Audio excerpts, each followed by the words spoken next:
이 사실을 전혀 몰랐고 내일 아니기 때문에 꼼꼼하게 얘기해줄 리도 없고, 연수휴직과 육아휴직 둘 다 할 생각이 있으신 분들, 연수휴직을 하고 계신데 앞으로 육아휴직까지 계획이 있으신 분들, 연수휴직 외에도 호봉 승급이 필요한 다른 휴직을 했어요. 그런 분들 중에 육아휴직을 할 생각이 있는 분들 큰 도움이 되실 것 같고, 내가 앞으로 육아휴직과 연수휴직을 할 거니까 이런 것들 알아놓으면 조금이라도 돈을 더 받을 수 있겠구나.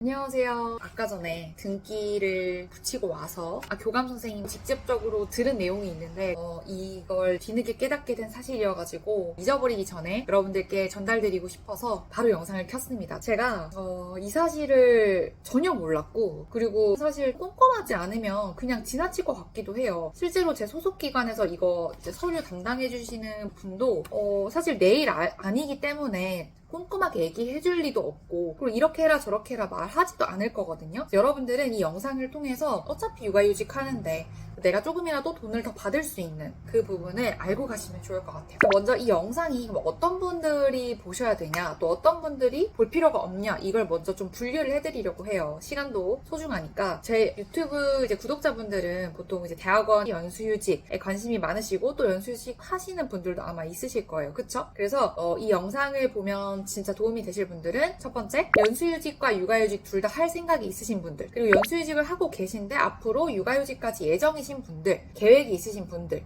그리고 연수휴직 외에도 호봉 승급이 필요한 다른 휴직을 했어요. 그런 분들 중에 육아휴직을 할 생각이 있는 분들, 이 세 가지 정도의 카테고리 안에 들어가시는 분들에게는 큰 도움이 되실 것 같고, 그 외에는 그냥 육아휴직과 연수휴직 생각이 있으시다면 가볍게 들어보셔도 좋을 것 같아요. 내가 앞으로 육아휴직과 연수휴직을 할 거니까 이런 것들 알아놓으면 내가 조금이라도 돈을 더 받을 수 있겠구나, 이걸 인지할 수 있으니까요. 그 외의 분들은 그냥 이 영상을 바로 끄셔도 괜찮습니다. 그러면 제가 지금부터 말씀을 이제 두 가지로 나눠서 좀 드릴 건데요. 첫 번째는 이제 호봉 재획정과 관련된 부분이에요. 육아휴직과 연수휴직과 호봉 재획정에 어떤 관계성이 있는지 이 부분 말씀을 드릴 거고요. 그리고 두 번째는 어떻게 해야 이제 호봉 재획정을 받고 육아휴직에서 돈을 더 받을 수 있는지, 이 부분을 상세하게 설명을 드리도록 하겠습니다. 그럼 첫 번째부터 말씀을 드릴게요. 이건 좀 전반적인 개념을 이해해야 나한테 유리한 부분을 가져갈 수 있기 때문에 말씀을 드릴 건데요. 저도 며칠 전에 이 사실을 알게 됐어요. 이미 이제 등기는 다 붙이고 소속 기관에 담당하시는 분과 다 얘기가 된 상태, 거의 끝난 상태에서 이 사실을 알게 되어서 뒤늦게 이제 이런 기간을 고치려고 하니까 너무 번거롭잖아요. 사실 몇십만 원 차이라서 사실 작다면 작고 크다면 크지만 또 너무 번거롭고 그쪽에서도 조금 불편한 심기를 드러내긴 해서 그냥 제가 이렇게 됐다고 했어요. 근데 처음부터 이걸 알았더라면, 그리고 알려줬더라면 내가 이렇게 하지 않았을 텐데 라는 생각은 좀 들더라고요. 아쉬움이 남는. 그래서 구독자분들은 이걸 알고 계시고 돈을 다 받아가셨으면 좋겠습니다. 제가 말씀드릴 전반적인 부분인데요.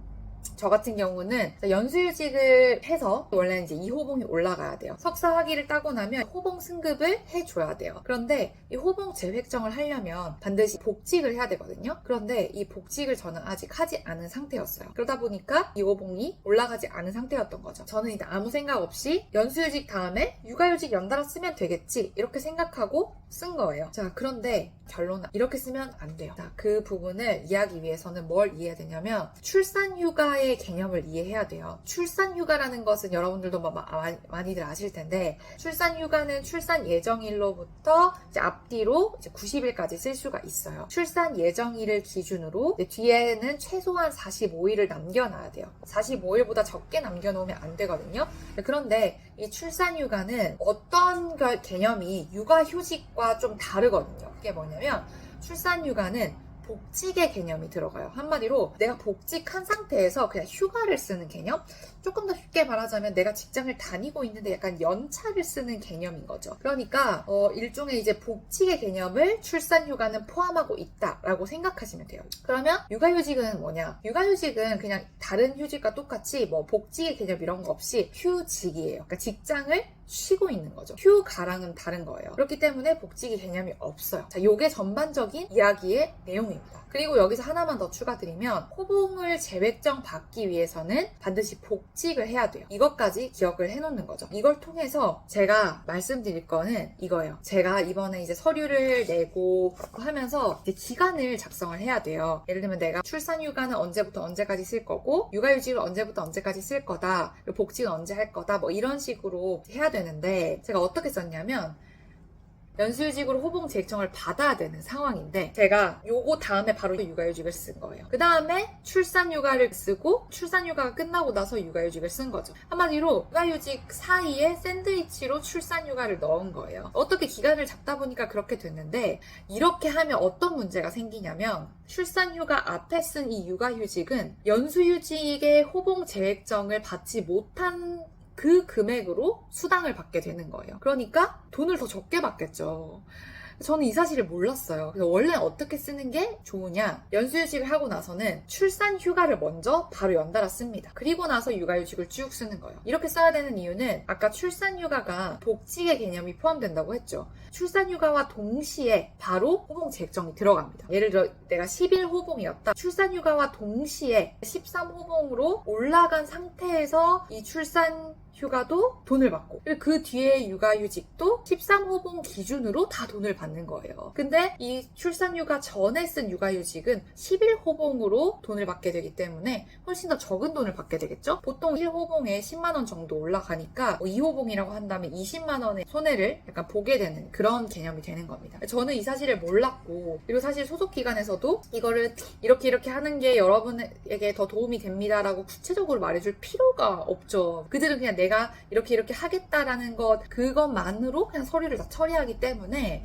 디테일하게 이렇게 하세요라고 얘기를 하지 않아요. 그래서 여러분들은 이 정보를 알고 계시고 여러분들이 혹시나 연수휴직이나 어떤 호봉 재액정이 필요한 휴직을 쓰셨을 때 반드시 출산휴가, 육아휴직 요 순서대로 좀 쓰셨으면 하는 바람에서 오늘 영상을 드렸습니다. 조금이나 도움이 되셨으면 좋겠고요. 그리고 몇십만 원이라도 적다면 적고 크다면 큰 돈이지만 여러분들의 재정 상황에 조금이나마 도움이 되셨으면 좋겠다라는 마음에서 오늘 영상을 찍게 되었습니다. 다음에 또 좋은 정보로 찾아올게요. 안녕.